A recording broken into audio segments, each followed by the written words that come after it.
Hello, ladies. Thank you for joining this Saturday morning. Hopefully, well, I know where Vicky is. She said it's not sunny, but I know the sun's shining here in England, which is lovely. And it's going to be a hot day today, apparently. It's going to be 24, 25 degrees. So I shall be out there. My intention this morning was to go for a long walk, but that hasn't happened yet. So I've got a few errands to run, and then hopefully I shall get out there and crack on with my 10,000 steps. That's the aim, anyway. So thank you all for joining. This is week 2 of our Wellness Cafe. As I mentioned before, like to mix it up. So I know obviously not everyone can make a Saturday morning. So typically I'll put a poll out during the week to see when everyone can make it. Next Saturday, which is super exciting, as I've got Mel Leslie, who's obviously just gone off camera, and one of our other team members that will come into London for the weekend. So we may all be together. Well, we will all be together if we do a wellness cafe next Saturday. So that will be super exciting. So look out for that. And we're actually going to, on the Sunday, we're going to see Mel Robbins. I'm sure you've all heard of Mel Robbins. She's a huge inspiration for us all. And you know, we get a lot of content and inspiration from Mel Robbins. And she's coming to London. She's actually doing two talks in London next Sunday. So the 4 of us are going to that. So we'll have lots of information to share on that as well. And she's fantastic. I don't know if you've read her Let Them book, but if you haven't, that's another book to grab, Vicky. Let Them. I have got it here somewhere. And follow her on Instagram as well. She's absolutely fantastic. Yeah, followed her for years now. Yes, yeah. And she's really sort of taken off, particularly with this book, and she co-wrote it with her daughter. So yeah, that's our plan for next weekend. So we'll have lots to share. That will be indeed. Exciting. Okay, so on to sleep. So as we all know, we're all getting up super early for the Be Great challenge, and we know the impact, and hopefully you're starting to see transformation and fitting more stuff into your day. But also sleep is just as important, and the quality of sleep. So I thought that was a really good sort of topic to start on. So for me, for sleep, I've always been a good sleeper. Thank goodness. I've never had trouble getting to sleep, or waking up or anything like that. So I'm quite blessed. But we know from statistics there's a lot of people that really, really struggle with their sleep. And for me, I see it as one of my superpowers, but obviously not everyone has that luxury, clearly. And I've listened to loads of podcasts, and I've done loads of research on sleep, not for myself, but just to educate myself and help hopefully educate you ladies as well. And it's the cheapest form of, or the cheapest beauty secret that we have. We know it doesn't cost anything, and it heals and restores us. So what's not to love? So just before I kick off into giving you some information and tools and tips to take away, is there anyone, again, feel free to come off mute or put in the chat, anyone that does struggle with their sleep? Struggle find the hours to sleep. Just not enough hours. Yeah. No, there's not enough hours in a day. I don't know how people do that. And everyone's different, I'm going to cover it in a little while, but but some people are morning people. I'm lucky, myself and Mel, we're both morning people. But there's some people, as you know, you may be one, like are night owls. They perform better at night, where I'm definitely a more morning person. That's for sure. So I just wanted to do something a little bit fun. How did you sleep last night? One word that would describe how you slept.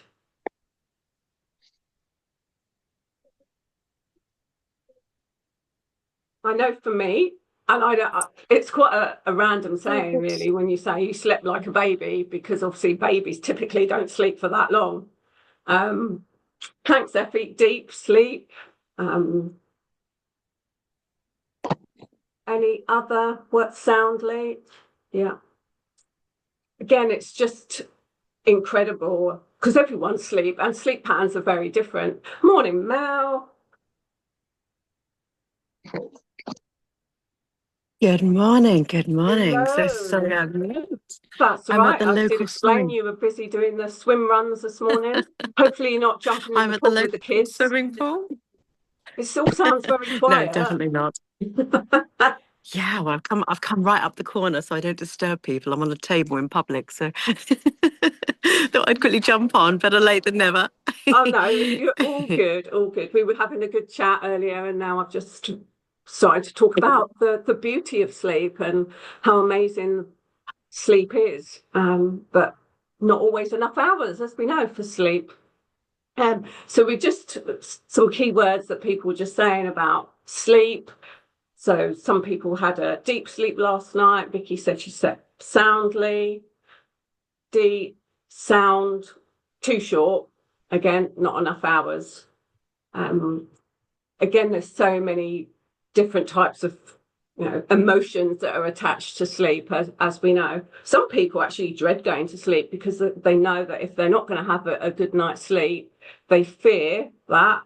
And I know some people, and I've worked with people in the past, and a friend at the moment who's going through chemo, she's really struggling with her sleep. So I'm working with her, coming up with different tools and tips and techniques. And it's just finding something that works for you, isn't it, really? I did mention last week that magnesium is great. So I don't know if anyone's managed to get a spray or get hold of any magnesium, but again, it's fabulous aid to sleep.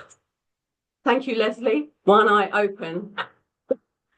That's again, a lot of people do that. And some people, when they go away, they rarely sleep that soundly. I know I can pretty much, wherever I lay my head, I typically can have a really deep sleep. Okay, so why does sleep matter? Again, I've done lots of research, lots of courses. I've gone to lots of biohacking events. Morning. And sleep gives us energy, it gives us focus, and best of all, it can help with us aging powerfully. So what's not to love? Mel, I've used Mel as my sort of guinea pig. Yes. Mel typically has 3-4 hours of sleep a night, but you still have a lot of energy, and again, you're very resilient and used to that, aren't you? Yeah, my body is used to it, but I do need a recharge. So weekends, there has to be at least one night where I don't have an alarm and I just get a bit of a reboot. Yeah. But it's what you get used to, isn't it? Yeah. But again, quality of sleep is so important. So I actually invested, I think it's coming up for 2 years now, in an Oura Ring. I'm sure you've probably all heard of them. When I first got this, you couldn't get them in the UK. I believe you can buy them in John Lewis now. And obviously there's Apple Watches, there's a lot of technology that helps with wellness.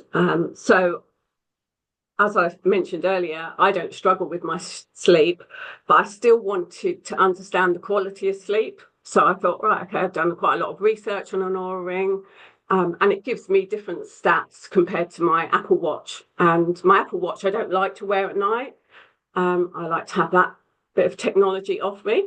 But again, technology gives us data. So I am a bit of a data geek, as Mel knows. So I invested in an Oura Ring, and it's just absolutely incredible, the data that it does give you. As I say, I don't struggle with sleep, but I can become obsessed with looking at the stats and looking at over a period of time my sleep score. because our sleep really does determine our day. And over a long period of time, if we're only getting 3-4 hours of sleep a night, that's not really sustainable. It may be short term, but everyone needs good quality sleep, which is what we do with babies, even though obviously babies sleep for shorter durations. They're having, typically, a newborn baby sleeps a lot, don't they? So we should treat ourselves like babies and honour ourselves to have more sleep. So the Oura Ring, the type of data that I get a sleep score every day. So it monitors clearly over a period of time. It gives me my REM, so the breakdown of the quality of sleep that I'm having, my resting heart rate, because again, that's really powerful. Body temperature, again, that fluctuates a lot dependent on your cycle and if you're still having a cycle.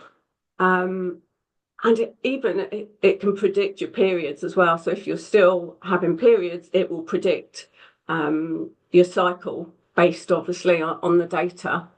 The other thing they've recently launched, and I haven't had a chance to look at it yet, but you can even put in your eating habits and your meals now as well. So I'm assuming that obviously it will produce data based on the food that you're eating as well. So yeah, it's been a game changer for me. As I say, it can be obsessive looking at data, but I know I typically am a heavy sleeper, but I always like to make sure I'm having quality sleep. So even typically, I average between sort of 6-7 hours if I'm lucky.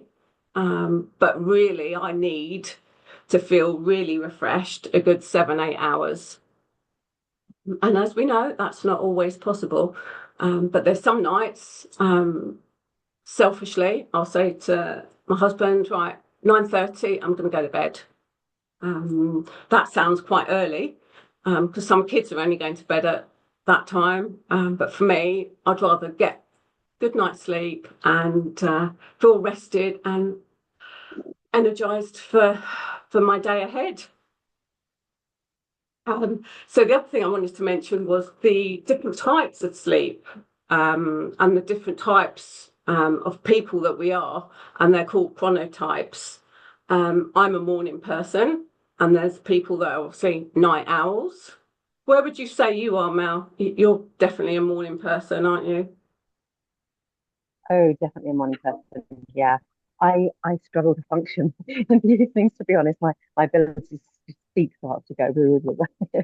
And I think because I found the morning routine so revolutionary in my mindset, what I do, my action, my happiness, that it's become so integral to my life. So so to maintain that, for me to be up and with it. So that's where my energy comes. So I'd rather go to bed a bit earlier. And I also know, I think we mentioned recently, in the evening is when your energy levels go down. And I find that either I'm grabbing for chocolate or cake or ice cream, or I'm habitual another glass of wine. And often I don't need it. It's because my body's starting to get tired. And it's wanting a sugar boost to push. And actually, that's the last thing we need to do because we don't need to feed our bodies sugar at night, or or get it alive, ready for night. And also, what's going to happen to our body when we are asleep once we've got that in us. So, yeah, I prefer to listen to my body a bit more now. Say, okay, well, I'm alive. I'm really hot and productive in the mornings when I do the morning routine. That actually, I'm going to listen to my body, go to bed earlier, even if it's laying in bed reading. Listen to my body and then get the sleep I actually need. Bank that and then woo, up like a Duracell bunny Yeah, in the amazing. morning. We can't do what we did when we were in our 20s, can we? That's for sure. No, I look back and I think, how did I do that? How did I constantly survive on X amount of hours? Even though I've always loved my sleep, but you can adjust, obviously, when you're so much younger. Um, absolutely. I was away yes, with my friends the past few days and they were trying to burn the candle at both ends. So it was starting their evening at 9:30 and I was coming down. I was like, oh, okay, I'm going to try and push another hour. and then get to bed. Yeah. Incredible. So some practical, so some practical tools for sleep. Again, I've done a lot of research on them. Obviously, mine is my Oura Ring, but tools that you can obviously access and see if what works for you. So as I mentioned previously, magnesium is great for aiding sleep. Also having a bedtime routine. I know that sounds pretty basic, but we're obviously having our morning routines and habit stacking, but also do that in the evenings. And I know that's something that Mel and I want to talk a lot more about is, creating that bedtime routine for you. Who makes their bed every morning? Just out of interest, honestly, everyone make their bed? Yes, no. Embarrassed to say. But even again, studies have shown when you do jump out of bed and obviously say thank you as you put your feet on the floor. Depends obviously if you're sharing a bed because you can't make it straight away. But if you're not sharing the bed, again, make your bed straight away. Again, it's creating good habits. Personally, for me, I couldn't get into an unmade bed. Maybe that's my OCD. But again, it's just creating that routine, that structure to know that you're preparing that environment for your restful night's sleep. The other tool is meditation. Again, obviously, we're focused very much on morning meditation, but there's so many different sleep meditations out there. So you can, again, loads of different apps you can use. Some are stories, some are actual meditation, some are breath work. Again, see what works for you. I typically will always do a 2-minute gratitude meditation on my app. 2 minutes. Sometimes I'm even asleep before that 2 minutes, which is quite hard to believe. But then there's some other times I'll do like a 10-minute meditation, and I know I've only listened to the first couple of minutes. So that's always a great tool to try and do. And affirmations, again, it's what we're sort of the habits that we're creating in the morning, do some of them at the end of your day as well. So sleep affirmations, again, it's got to be meaningful to you. But again, just before you go to sleep, whether it's a gratitude, what you're grateful for, you're reflecting on what you've achieved or haven't achieved that day, and something that you're proud of that you've achieved during that day. And then obviously going into that next day as well, thinking about, okay, yeah, I've got to set my alarm. Obviously, well done, Vicky. You set your alarm last night, ready for the weekend. Again, it's just creating those habits that work for you. But equally, not having any habits as well, particularly when it comes to routine for weekends. Some people don't need that structure. I typically do. I'll still wake up early at the weekend, but I'll still have my sort of typical morning routine and bedtime routine. Let's see if that happens next weekend when we're together, Mel and Leslie. I was saying to the girls earlier, you're all coming down to London next We weekend. are. It's going to be great. So we can do a joint meditation. How about that? And record that for the girls. That sounds good. I recently actually on one of the events that I went to, one of many, as you know, I bought a sound bowl behind me. So I'm just learning to use, can't really see it, but it's quite a big sound bowl. So I'm starting to learn how to get in tune with the frequencies of them. And hopefully in time I can share more about the power of sound bowls as well, because it's, again, incredible and so powerful. So the other thing also, another habit that I do is journal. I know, again, we talk about journaling in the morning, but again, it's trying to replicate that at night as well, but obviously in a more relaxed state, because we're not going to get into that high energy state, but certainly we want to relax, get things onto paper, because we've all been there where we wake up at 3 a.m. in the morning and you've just got 10 million things going round, rattling around in your mind. So sometimes it's good just to put those things, even on a post-it note, put those things on a post-it note or piece of paper before drifting off to sleep. I find that helps. So hopefully some of those short tips may help. The other thing, as you know, Mel and I have discussed over the last couple of weeks, is going off tech as well. You know, tech is really not helping with our sleep and our quality of sleep. So trying to remove any tech, certainly for the last 30 minutes, I think the research says an hour, and not having any sort of technology in your room. They actually say you should put your tech in a different room, apart from your alarm, because obviously the blue light and filter out, you know, the blue light that's obviously impacts our sleep. And there's so many things that can impact our sleep. It's quite incredible, really. That's why I thought sleep is so important. No worries. Thanks, Dee. So yeah, hopefully those few tips, and I will put some stuff in the resource library on sleep, and it'd be good to know. Obviously, if you try any of these things, if they do actually help.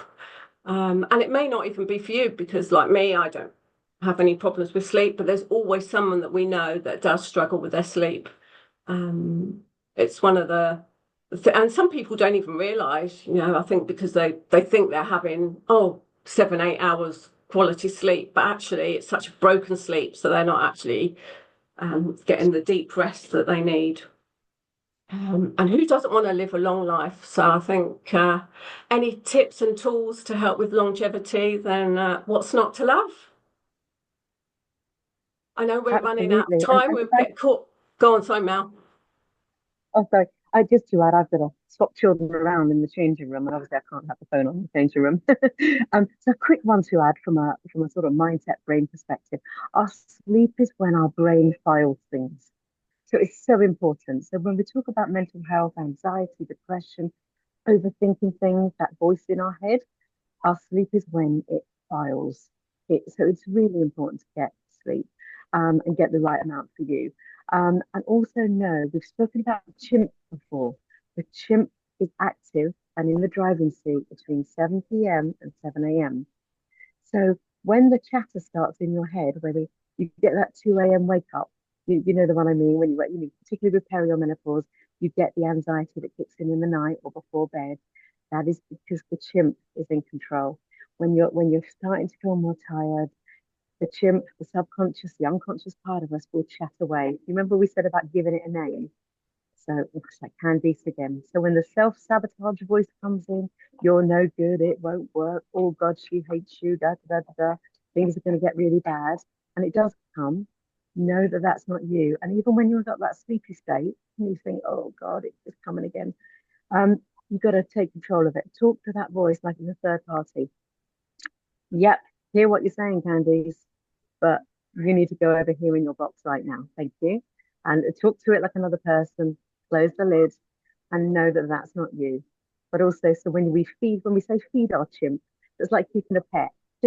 So you tame the chimp, you feed the chimp. And when we have sleep, like Susie has said, we're feeding our chimp. We're making it go to sleep. We're filing things away. We're filing those worries away. So just from a brain perspective, to link into all of that, remember your chimp is in control when that little voice kicks in. And that's my bit. So I was off to a changing room. Thank you for sharing that, Mel. Important. Fabulous. Well, thank you for joining.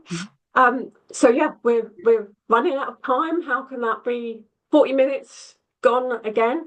But yeah, I will summarize some of the tips and techniques and share them on school. So please have a look at them. And hopefully everyone will have an amazing sleep tonight. I know I will. I'm home alone tonight, so I am planning on an early night. Saturday night, and I will be in bed by 10 o'clock, I reckon. That's my goal Oh, anyway. you can't beat starfishing and a king's Absolutely. bed. And I can wake up The all best. refreshed, ready for another day. Wonderful, Right, ladies. wonderful. Lovely to see you on the Saturday. Hope you Thank all have a you. fantastic weekend, whatever you're up to. Look forward to hearing about your meditation session tomorrow, Vicky. And yeah, have a fabulous day all. Ah, wonderful. Take care. You'll be phenomenal. Bye bye.